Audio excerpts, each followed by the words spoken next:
टाटाच्या सियाराला आणि Hyundaiच्या क्रेटाला एक दमदार असं कॉम्पिटिशन भेटणार आहे, ते म्हणजे 2026ची किया सेल्टॉस. आता ही SUV अजून मोठी झाली आणि दमदार आणि प्रीमियम लुकसोबत लॉन्च झालेली आहे. यामध्ये आपल्याला इंटेरियरमध्ये भरपूर असे फीचर मिळतात.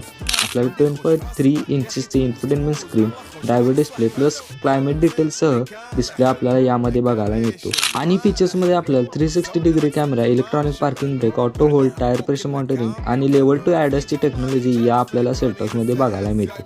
या सेल्टॉसमध्ये आपल्याला 1.5 लिटरच्या इंजिनमध्ये ऑप्शन बघायला मिळतात, जे की 3 इंजिन ऑप्शनमध्ये आहे. तर या कारच्या टॉप व्हेरियंट्समध्ये आपल्याला व्हेंटिलेटेड सीट, पॅनोरामिक सनरूफ आणि ॲम्बियंट लाईट आणि लक्झरीचा अनुभव आपल्याला या कारमध्ये बघायला मिळतो. तर मित्रांनो, 2026ची किया सेल्टॉस म्हणजे फक्त SUV नाही, एक बदललेलं पूर्ण असं पॅकेज आहे. नवीन डिझाईन, भरपूर फीचर, आराम आणि सुरक्षा या सगळ्यांचा टेक्नॉलॉजीचा वापर एकाच कारमध्ये.